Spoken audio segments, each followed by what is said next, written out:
आजमगढ़ सपा सांसद धर्मेंद्र यादव ने संसद भवन में आजमगढ़ के विकास को लेकर दिया जोर, उठाई नई रेलगाड़ी चलाने की मांग।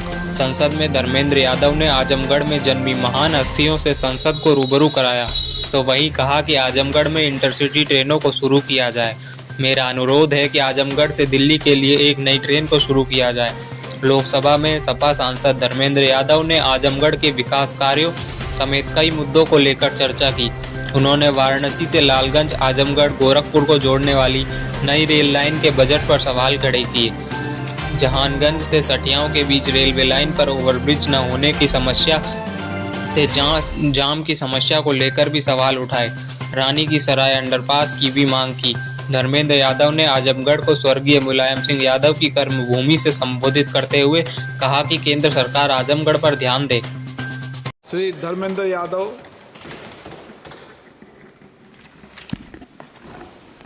धन्यवाद अध्यक्ष जी। हालांकि हमारी पार्टी का समय नहीं था, बावजूद इसके आपने समय दिया रेल बजट पे बोलने के लिए, उसके लिए मैं आपका बहुत हृदय से धन्यवाद। अध्यक्ष जी, बहुत सारे साथियों ने बड़ी जिम्मेदारी की बात कही, जनरल बोगी बढ़ाने से लेके सफाई से लेके उन सभी चीज़ों के साथ अपने को जोड़ते हुए, क्योंकि अध्यक्ष जी मैं आजमगढ़ संसदीय क्षेत्र से निर्वाचित होकर आया हूँ। आजमगढ़ संसदीय क्षेत्र अपने आप में बहुत ऐतिहासिक क्षेत्र है। अल्लामा शिबली नुमानी, कैफ़ी आज़मी, अयोध्या प्रसाद हरियोत से लेके तमाम जो हमारे एक से एक महान लोगों की ये सरजमी रही है। अध्यक्ष जी, आजमगढ़ क्षेत्र अलग अलग विविधताओं से भरा हुआ है। आजमगढ़ के लोगों को जहाँ रोज़गार के लिए मुंबई जाना पड़ता है, वहीं शिक्षा के लिए आजमगढ़ के लोगों को इलाहाबाद और प्रयागराज की ज़रूरत पड़ती है। प्रदेश की राजधानी लखनऊ है, देश की राजधानी दिल्ली है। इसलिए मैं अपनी ओर से अपने क्षेत्र के लिए आजमगढ़ से मुंबई, जो कोरोना से पहले माननीय मंत्री जी ध्यान दे दें, कोरोना से पहले आजमगढ़ से मुंबई एक रेल चलती थी जो कोरोना काल से बंद चल रही है।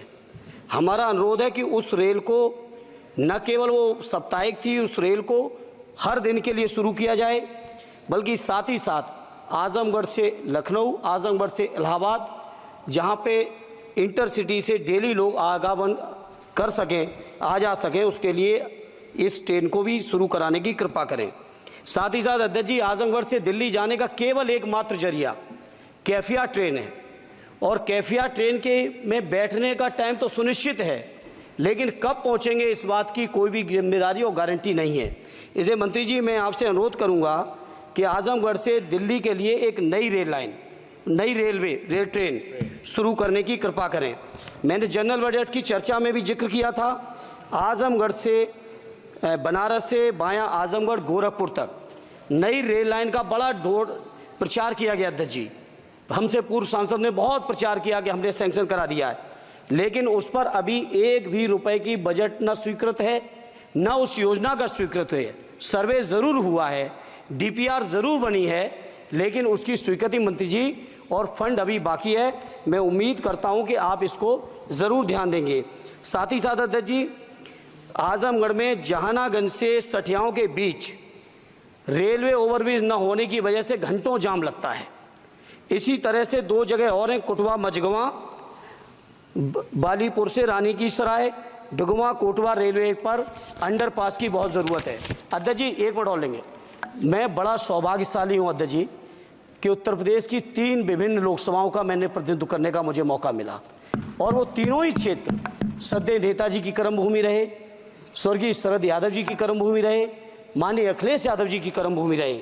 इन तीनों ही क्षेत्रों की अलग अलग मांगें हैं। इसके लिए मैं आपसे थोड़ा सा अनुरोध करूंगा। अध्यक्ष जी, जब लालू प्रसाद जी, माननीय लालू जी देश के रेल मंत्री थे, उस समय एक योजना की घोषणा की गई थी इसी सदन में।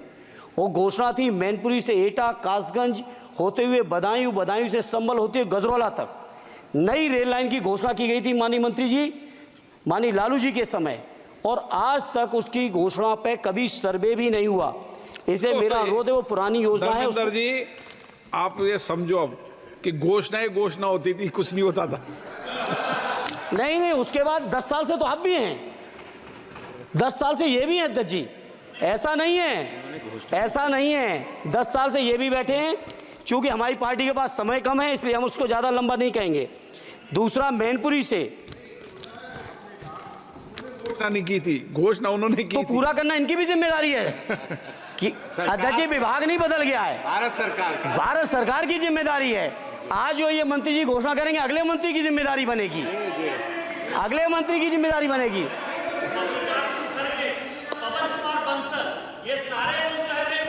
अरे 10 साल का हिसाब दे दो, अरे 10 साल का हिसाब दे दो। चलिए धर्मेंद्र जी अरे बोलिए। मेरे पास समय कम है, उसका दुरुपयोग ना करो। धर्मेंद्र जी बोलिए। अध्यक्ष जी, मैनपुरी से दिल्ली के लिए, मैनपुरी से लखनऊ के लिए, बदायूं से लखनऊ के लिए, बदायूं से दिल्ली के लिए इन रेल लाइनों की सख्त, रेलवे ट्रेनों की सख्त ज़रूरत है।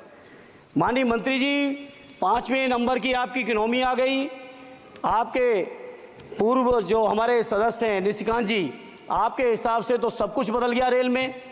अरे कुछ तो दे दो कि केवल उधर के लिए सब कुछ है, केवल सब कुछ उधर के लिए है। तो सबका साथ सबका विकास का नारा बंद करो, और अगर नारा देना है, नारे को सच बनाना है, प्रधानमंत्री जी की बात को सही साबित करना है, तो माननीय मंत्री जी ये जो मांगे हमने रखी हैं, आजमगढ़ लोकसभा के लिए रखी, मैनपुरी के लिए रखी, आजमगढ़ के लिए, बदायूं के लिए रखी, संभल के लिए रखी, एटा के लिए रखी, इन सभी को पूरी कर दीजिए मंत्री जी। और नहीं कर सकते हैं तो कम से कम इस सदन के अंदर तो सबका साथ सबका विकास नारा देना बंद ही कर दो। और नारा जिस दिन देना बंद कर दोगे और ये कह दोगे कि आप विपक्ष में आपका नहीं करेंगे, उस दिन हम अपने क्षेत्र के लोगों को संतुष्ट भी कर लेंगे। अपने हमारे क्षेत्र के लोग इतने स्वाभिमानी लोग हैं। माननीय अध्यक्ष जी कि आपने मुझे रेल बजट पर बोलने का मौका दिया। मैं माननीय प्रधानमंत्री जी और माननीय रेल मंत्री जी को बहुत बहुत बीच में छूट गया तो धन्यवाद अध्यक्ष जी। मैं कहता हूं कि जो मांगे की हैं तीनों ही क्षेत्रों की, उत्तर प्रदेश की जनता की, उसको माननीय मंत्री जी पार्टी से ऊपर उठकर सबके साथ और विकास के लिए पूरा कर दें। आपकी बहुत बहुत मेहरबानी होगी, नहीं तो ये नारा बंद करो। बहुत बहुत धन्यवाद। संजय जायसवाल जी, बहुत धन्यवाद अध्यक्ष।